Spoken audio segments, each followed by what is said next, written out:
August 21st, 1947 or 32 p.m. The Lenox Lounge, 288 Lenox Avenue.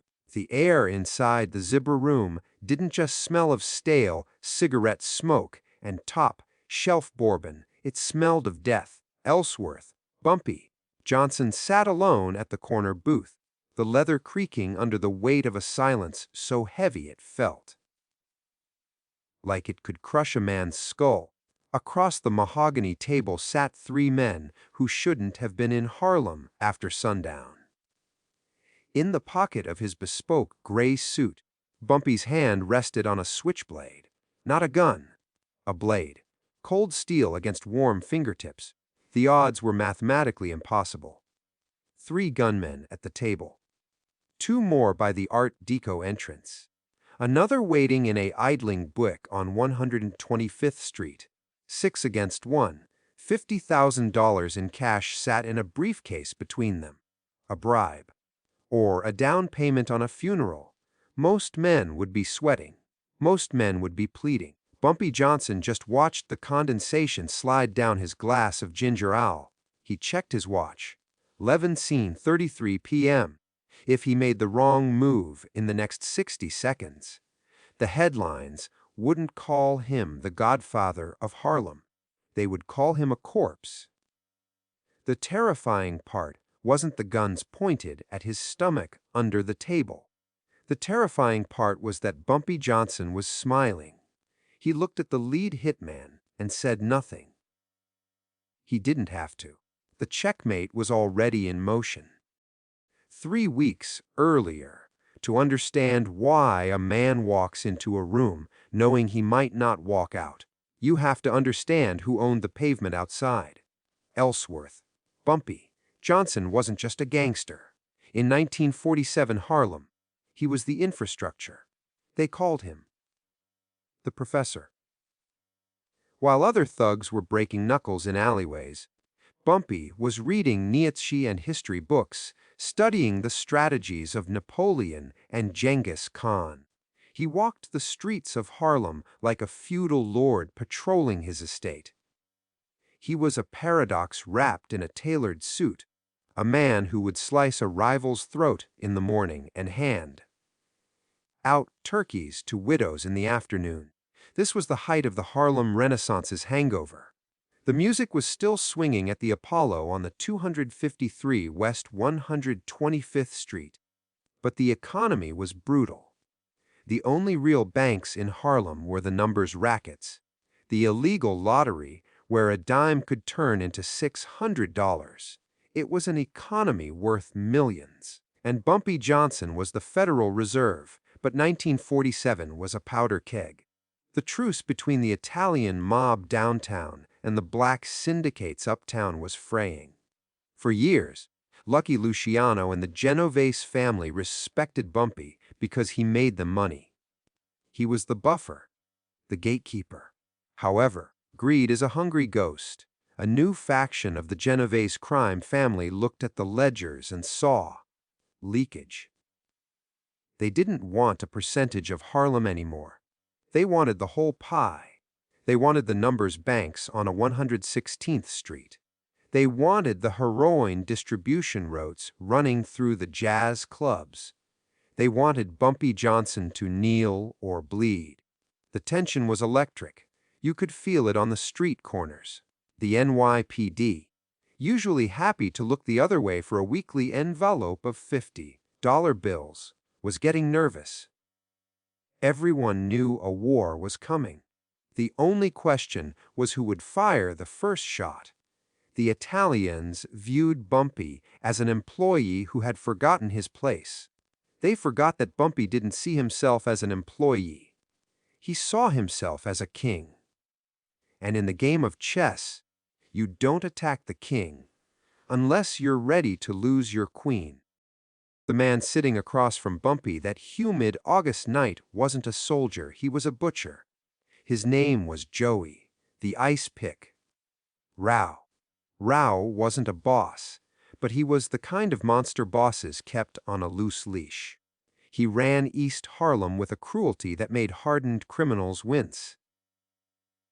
Rao didn't just kill people, he dismantled them. He earned his nickname in 1944 when he settled a labor dispute at the Fulton Fish Market using nothing but an ice pick and a burlap sack. The police report stated the victim had 32 puncture wounds. Rao walked free because no witness dared to speak his name above a whisper. Rao represented the new breed of mobster, arrogant, racist, and dismissive of the gentleman's code that men like Bumpy adhered to. He looked at Harlem and saw a colony to be conquered. He looked at Bumpy and saw a relic. His motivation was simple, pure, unadulterated avarice. Rao had convinced the Genovese capos that Bumpy was skimming off the top, a lie fabricated to justify a takeover. Rao promised his superiors he could seize the 135th Street territory within a week, doubling their profits. He was dangerous because he had the resources of a nation-state behind him. The Genovese family provided him with limitless cash, corrupt judges, and a squad of hitmen who had cut their teeth in the Murder, Inc. era. 2 days before the meeting at the Lenox Lounge, Rao had sent a message. He didn't send a letter. He threw a brick through the window of one of Bumpy's protected storefronts on 7th Avenue. Wrapped around the brick was a page from a chessboard instruction manual, with the king crossed out in red ink. It was an ultimatum. Step down, surrender the policy banks, and retire to the countryside. Or we burn Harlem to the ground with you inside it. Rao underestimated one thing. He thought he was hunting a thug. He didn't realize he was hunting a grandmaster. 11:40 p.m. The Zebra Room, the setup, was designed to be a public execution masked as a negotiation. Rao had chosen the Lenox Lounge because it was Bumpy's living room. Taking him out here, in the heart of his own territory, was the ultimate power move. It was psychological warfare. Rao's plan was airtight. His men had arrived an hour early.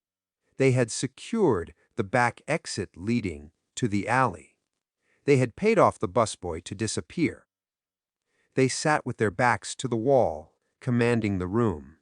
Sensory details flooded the space, creating a suffocating atmosphere.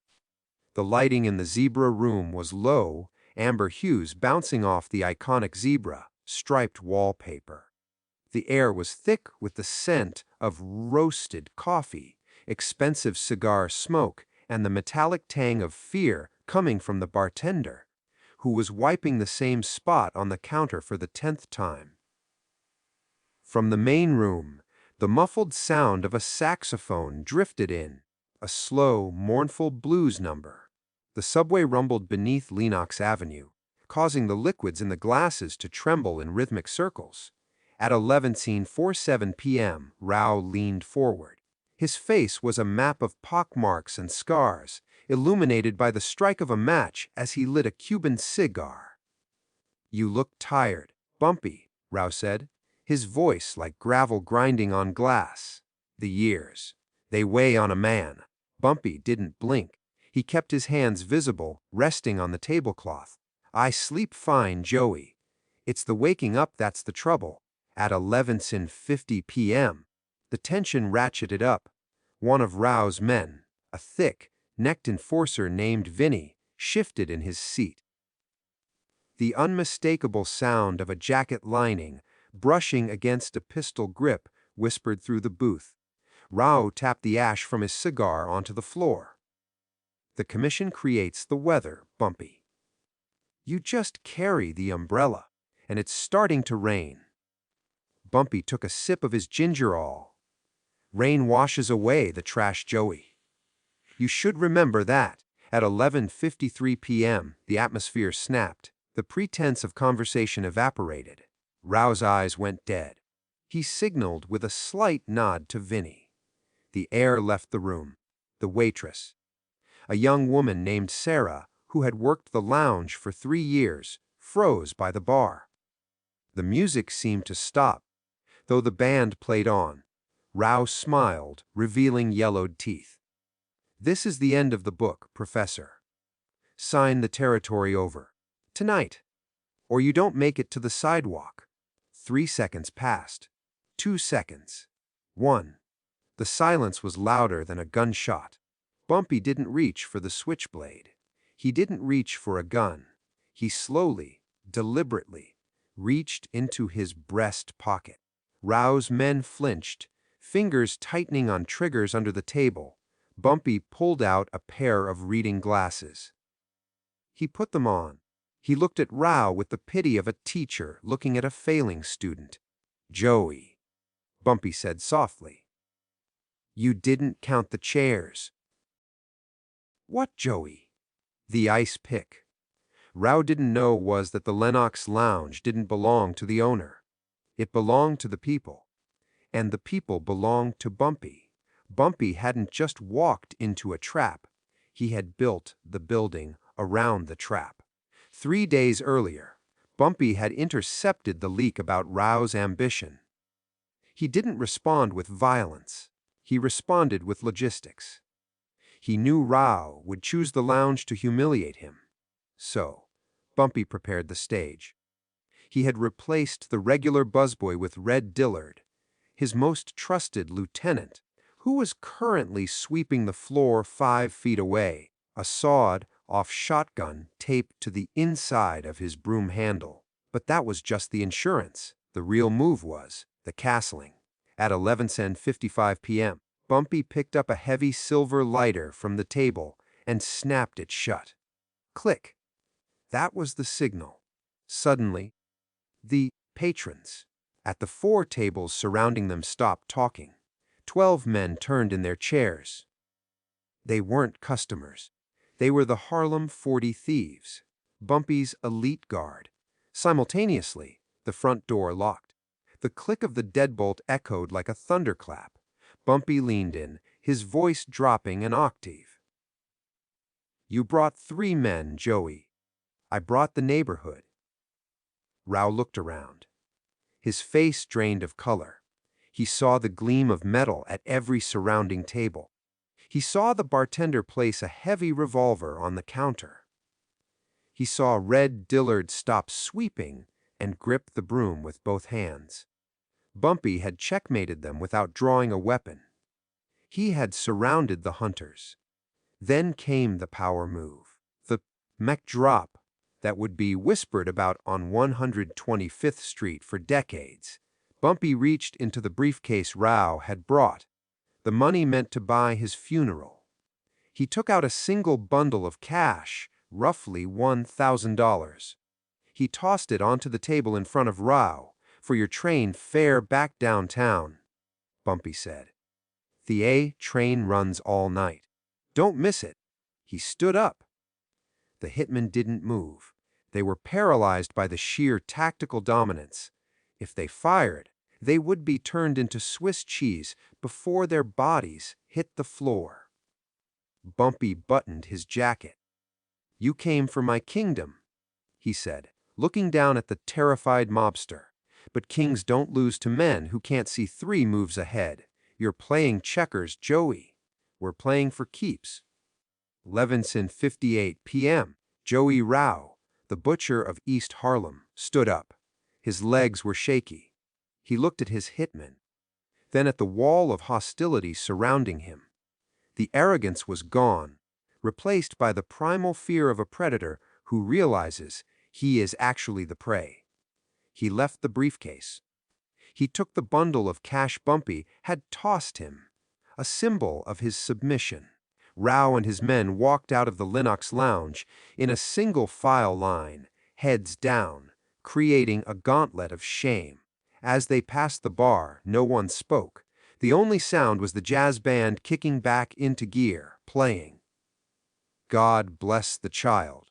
The ripple effect. By the next morning, the story had traveled from a 110th Street to 155th. The Genovese family got the message loud and clear. There would be no war. Not today.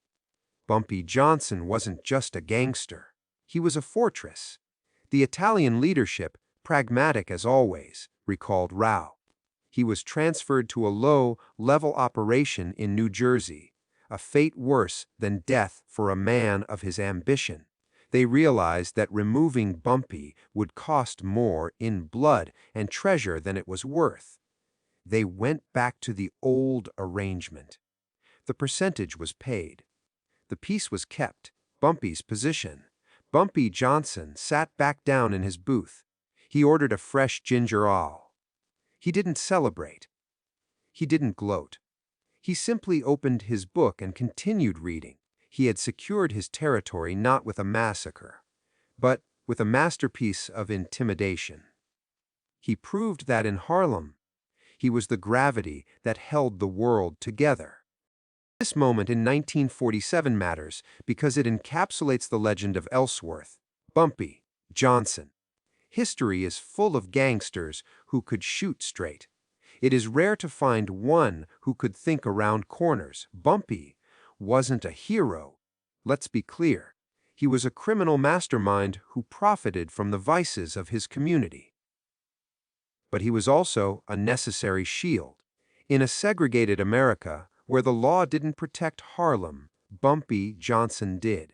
He stood between his people and the predators who wanted to strip the neighborhood bare. This story reveals his core philosophy. Violence is the tool of the ignorant. True power is control. It's the ability to win the war before the first battle is even fought.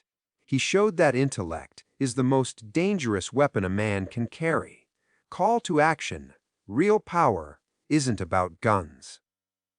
It's about knowing when to click the lighter. If this story showed you why Bumpy Johnson was the smartest man to ever walk the streets of Harlem, hit that subscribe button. Drop a like if you respect the code, and tell me in the comments. If you were at that table, would you have taken the train fare, or would you have tried your luck?